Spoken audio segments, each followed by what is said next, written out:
ఖమ్మం జిల్లా వెలుగుమట్లకు సంబంధించినటువంటి ఇష్యూలో రాష్ట్ర ప్రభుత్వం ఎట్టకేలకు దిగొచ్చింది. ఏదైతే పేదలు అక్కడ ఇళ్ల నిర్మాణం చేసుకొని బ్రతుకుతా ఉన్నారో ఖమ్మం కలెక్టరేట్ దగ్గరలో ఉన్నటువంటి ఆ భూమిపైన కొంతమంది అక్రమార్కుల కన్నుబడి ఆ భూములను అమ్మకాలకు పెట్టి విపరీతమైన దందాలతోటి ఆ మొత్తం వ్యవస్థను చెరబట్టినటువంటి నేపథ్యంలో ప్రభుత్వం హైకోర్టు ఆర్డర్ను బూచిగా చూపిస్తూ ఆ ఇళ్లను నేలమట్టం చేసింది.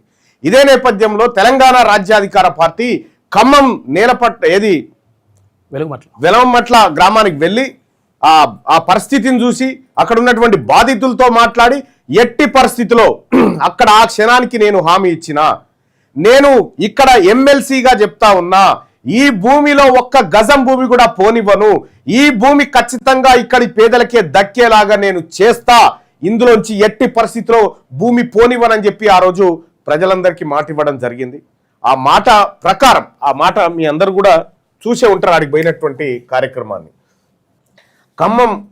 ఖమ్మంలో జరిగినటువంటి ఈ ఉద్యమాన్ని తెలంగాణ రాజ్యాధికార పార్టీ చాలా సీరియస్గా తీసుకొని ప్రజల తరఫున పోరాటం చేయడానికి అక్కడ అంబేద్కర్ భవనము నిర్వాసితులు ఉంటున్నటువంటి తాత్కాలిక ఏరియాల్లోకి పోయి వాళ్ళ కష్ట సుఖాలు తెలుసుకొని వాళ్ళ కన్నీటి గాథలు తెలుసుకొని ఆ భూమిని ఎట్టి పరిస్థితిలో పోనీయమని చెప్పి ప్రజలందరికీ హామీ ఇచ్చి ఇలా ప్రభుత్వానికి వెంటనే కలెక్టర్ దగ్గరికి పోయి కలెక్టరేట్కి పోయి కలెక్టర్ రిప్రజెంటేషన్ ఇచ్చి ఇందులో ఉన్నటువంటి ముఠా సభ్యులను వెంటనే అరెస్ట్ చేసి పీడీ యాక్ట్ పెట్టి అసలైన పేదలు ఎవరైతే ఉన్నారో ఆ పేదలకు అక్కడే నిర్వాసితులకు అక్కడే అదే భూదాన్ భూముల్లో పట్టాలు దక్కేలాగా ప్రభుత్వం ఏర్పాటు చేయాలి, ఇల్లు నిర్మించేయాలని చెప్పి చెప్పడం జరిగింది.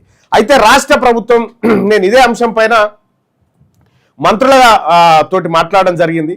మంత్రులతో మాట్లాడి రిక్వెస్ట్ చేసిన అన్న వాళ్ళు పేదవాళ్ళు వాళ్ళకి అక్కడే దక్కాలనేటువంటి విషయాన్ని క్లియర్గా చెప్పడం జరిగింది. చెప్పినటువంటి సందర్భంలో వాళ్ళు కూడా సానుకూలంగా స్పందించి అక్కడే ఇక్కడ ఇవ్వడానికి ఏర్పాటు చేస్తున్నాం మల్లన్న గారు అని చెప్పి చెప్పడం జరిగింది. ఇక్కడే ఏర్పాటు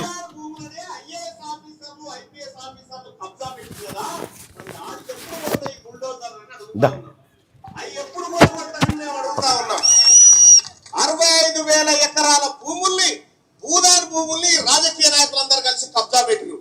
మరి పేదోడు ఇంత గూడు కోసం ఈ ఖమ్మంలో ఆ భూదాన్ భూముల్లో గూడేసుకుంటే వీళ్ళ కళ్ళు మండినయా?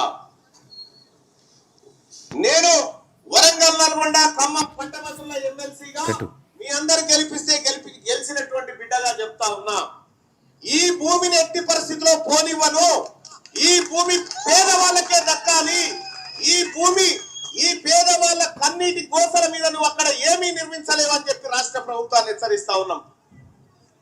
చూసుకుంటాం, మేము కూడా కడుపు మాడినటువంటి బిడ్డల పక్షాన నిలబడడానికి మేము సిద్ధంగా ఉన్నాం. ఈ యుద్ధంలో మేమా మీరా తేలిపోవాల్సినటువంటి అవసరం ఉంది. ఈ యుద్ధంలో అంతిమంగా గెలిచేది మేమే, పేదవాళ్ళమే గెలుస్తాం. అవసరమైతే ఈ 62 ఎకరాలు వదిలితే వదలండి, లేదంటే పక్కనున్న ఈ భూమిని వదిలితే వదలండి, లేకపోతే పక్కనున్న కలెక్టరేట్ ను కూడా కబ్జా పెడతామని చెప్పిన. సో ఆ రకంగా రాష్ట్ర ప్రభుత్వం మిగతా ప్రజా సంఘాలు మిగతా సంఘాల అందరి ఒత్తిడి మేరకు ఇలా తలొద్దింది. కోడి పిల్లని అడగమ్ముతాడు ఇవన్నీ చెప్పిండు. ఆయన కట్టియలే, ఆయన కట్టియకపోగా మనం కట్టుకున్నటువంటి జాగాలో బుల్డోజర్ను పంపించిండు గతంలో. ఇక ఈయన ఆ దరిద్రం అట్లుందని చెప్పి ఈ దరిద్రాన్ని తెచ్చుకున్నాం, ఈ కాంగ్రెస్ దరిద్రాన్ని, రేవంత్ రెడ్డిని. ఈయన తెచ్చుకుంటే ఈయన ఏం చెప్పిండో తెలుసా? ఈయన ఏం చెప్పిండంటే, ముఖ్యమంత్రి కాకముందుకు ఏమన్నాడు అనుకున్నావు రేవంత్ రెడ్డి గారు? పేదవాడు కబ్జా పెట్టుకొని ఇల్లు కట్టుకుంటే తప్ప, దాన్ని రెగ్యులరైజ్ చేయొచ్చు కదా అని చెప్పిండు.